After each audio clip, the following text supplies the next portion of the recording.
Salut à tous, donc on se retrouve aujourd'hui pour préparer du coup le réveillon du jour de l'an, donc la Saint-Sylvestre, de façon un peu improvisée puisque ma famille et moi nous nous retrouvons en isolement à la maison, donc tous les quatre, sans la possibilité du coup de pouvoir aller rejoindre le reste de notre famille pour pouvoir passer du coup ce réveillon. Donc hier, j'ai reçu quelques cours du coup pour pouvoir préparer cette Saint-Sylvestre. Donc là, j'ai sorti tous les pots en verre que j'ai, enfin tous les pots, quelques-uns de mes pots en verre pour pouvoir faire, commencer la préparation. Donc j'ai prévu de faire des verrines tomates comté avec quelques toasts tarama et également des samoussas chèvre miel pour l'apéro et l'entrée, voilà, qu'on prendra en même temps. Ensuite, pour ce qui est du plat, on va manger des pommes de terre façon potatoes avec un confit de canard et des champignons.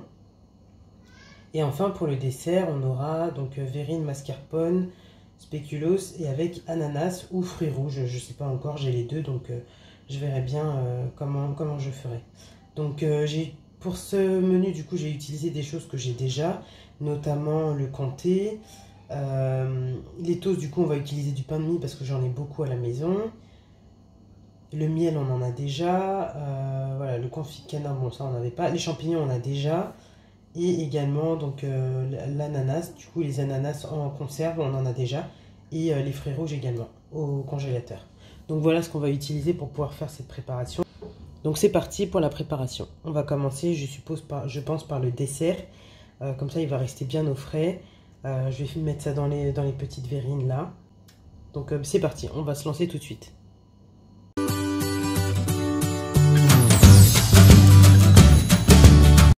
Salut à tous, je suis Lucia et sur ma chaîne on parle de cuisine, d'organisation et de ménage. Donc déjà je vous souhaite une très belle année à tous. J'espère que cette année vous apportera ce que vous souhaitez. Et on est parti tout de suite pour la vidéo. Donc là j'ai commencé par préparer mon dessert, donc qui était des verrines spéculoos, ananas et mascarpone évidemment. Donc j'ai commencé par utiliser un pot de 250 g de mascarpone avec la moitié d'une brique de crème liquide ainsi qu'un sachet de sucre vanillé. Et c'est tout le sucre que j'ai mis à l'intérieur. Donc là j'étais accompagnée de ma fille, donc la plus petite, voilà, donc qui est très curieuse, qui touche à tout évidemment, c'est de son âge. Donc j'ai dû rester assez vigilante pour faire en sorte qu'elle ne touche pas trop et qu'elle évite de se blesser. Donc j'utilise un seul sachet de sucre vanillé et c'est amplement suffisant pour sucrer la préparation, sachant qu'il va aussi y avoir du spéculoos dans la verrine qui est déjà assez sucré et l'ananas également. Donc à l'aide de mon batteur, je bats le tout pour monter un peu en neige. Bon, je pense que j'ai pas trop monté ma préparation, mais bon, c'était suffisant.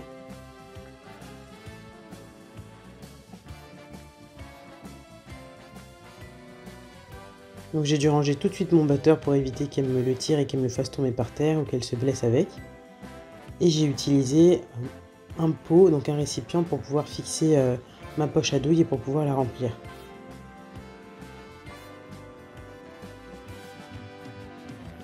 Donc là j'ai préparé très peu de crème étant donné que c'était uniquement pour 4 comme je vous l'ai dit, puisque à ce moment-là nous étions en isolement. Donc nous avons passé la Saint-Sylvestre seul à la maison, tous les 4.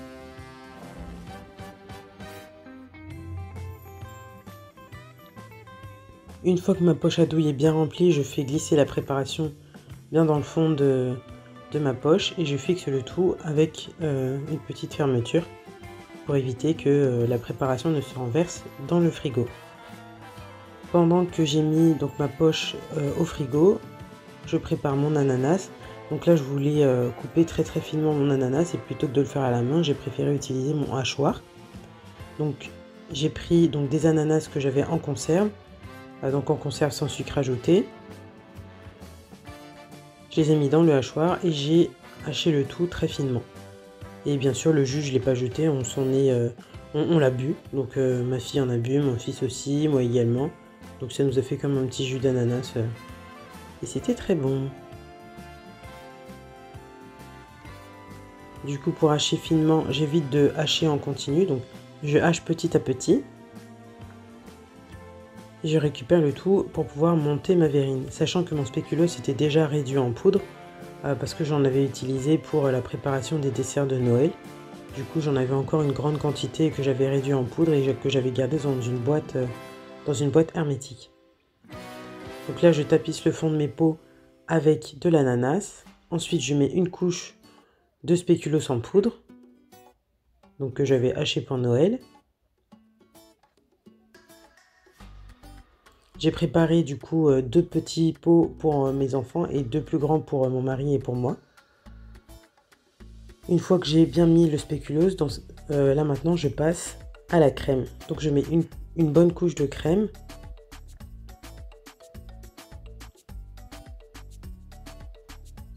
Au-dessus du spéculoos. Et vous voyez qu'en fait l'utilisation de la poche à douille permet de ne pas en mettre partout, sur tous les rebords avec la cuillère. Ça permet vraiment d'aller fixer la crème là où on souhaite la mettre. Et je termine les 2 petits pots par une couche d'ananas et une couche de spéculoos. Et les plus grands du coup ils auront une superposition supplémentaire, donc ananas, spéculoos, crème.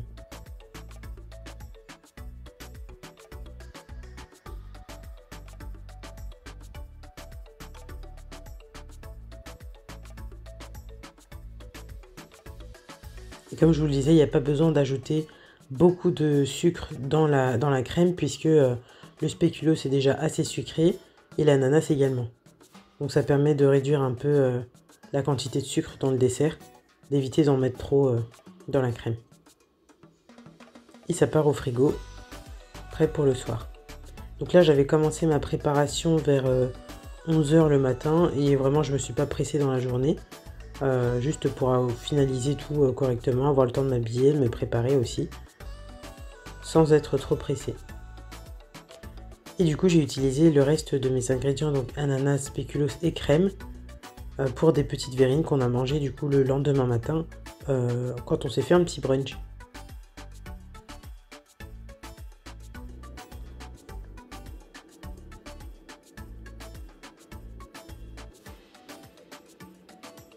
Voilà, donc là les pots n'étaient pas complets, mais c'était amplement suffisant pour le lendemain matin pour le petit brunch.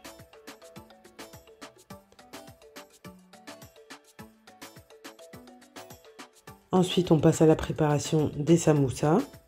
Donc pour ça, j'ai utilisé des feuilles de brique, une bûche de fromage de chèvre et j'ai utilisé également des épices italiennes. J'ai plus utilisé finalement de miel parce que je voulais pas trop faire de choses sucré. Finalement j'ai préféré faire 100% salé, donc j'ai utilisé des épices italiennes. Le problème c'est que dans les épices italiennes il y avait également du sel, donc mes samoussas se sont retrouvés un peu plus salés que ce que j'ai l'habitude de faire, mais bon, c'était quand même mangeable on va dire. Donc pour ça j'utilise la moitié d'une feuille de brique que je plie en 2. Ah oui, je vais utiliser également un jaune d'œuf pour pouvoir fermer mon samoussa. Donc sur la moitié de feuille de brique, je mets une tranche de bûche de chèvre, j'assaisonne et je referme le tout en triangle. Et je colle le restant de la feuille de brique avec du jaune d'œuf. Et je répète ça plusieurs fois jusqu'à finir tout mon fromage de chèvre.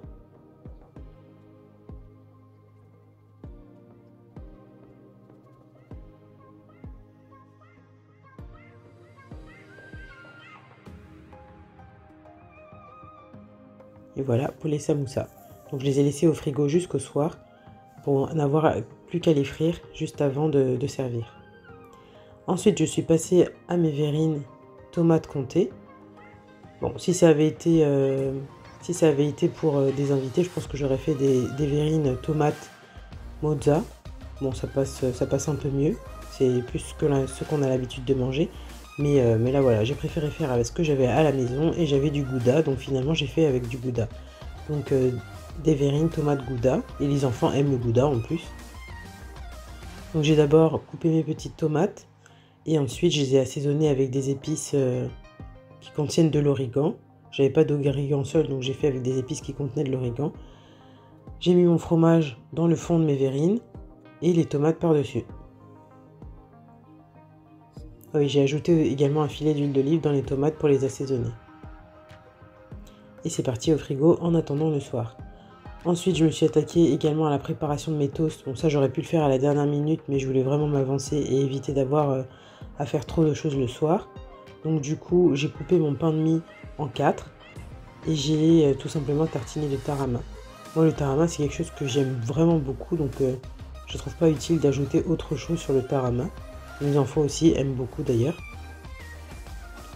J'ai pris ensuite du pain de mie, mais complet cette fois-ci, juste pour donner un visuel différent, que j'ai tartiné de beurre et sur lesquels j'ai ajouté des petits morceaux de saumon.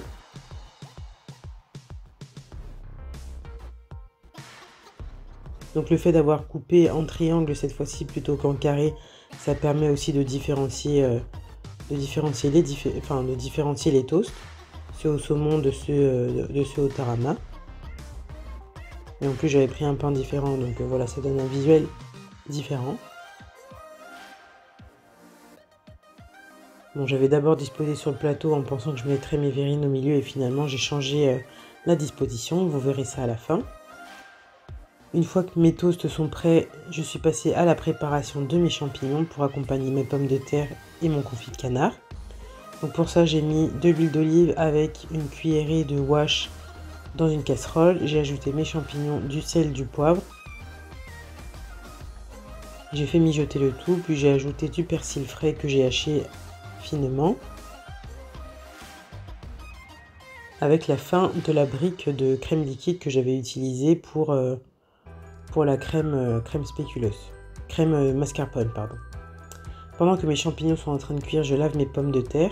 Donc là, j'avais pris des pommes de terre bio parce que je voulais absolument faire des pommes de terre façon potatoes. Donc je voulais garder la peau pour la cuisson et même pour que la peau soit mangée directement. Donc j'ai préféré prendre des pommes de terre bio. Donc je les ai bien lavées parce qu'elles étaient pleines de terre. Et une fois qu'elles sont bien lavées, du coup, je les ai découpées façon potatoes.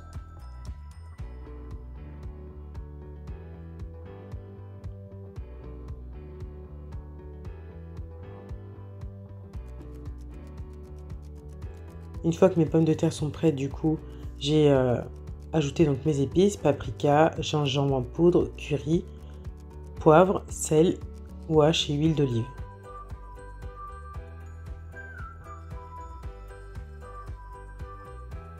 Donc ça c'est pareil, une préparation que j'ai faite dans la matinée et du coup mes pommes de terre je les ai fait cuire uniquement en début de soirée pour qu'elles soient encore chaudes au moment où on les mangerait. Et pour mes cuisses de canard, du coup, j'ai utilisé donc une boîte de cuisses de canard de la marque L'Arnaudie, donc qui contient 4-5 cuisses dans une même boîte. Et voilà, c'est vraiment, je vous ai montré la composition, c'est vraiment une boîte qui ne contient pas d'additifs, donc c'est ça que j'ai aimé dans cette préparation-là et qui moi m'a permis de faciliter la préparation de mon dîner. Et là donc j'ai commencé à sortir tout ce qui me servirait le soir pour ma présentation à table. Et une fois le soir venu, donc je suis venue faire frire du coup mes samoussas.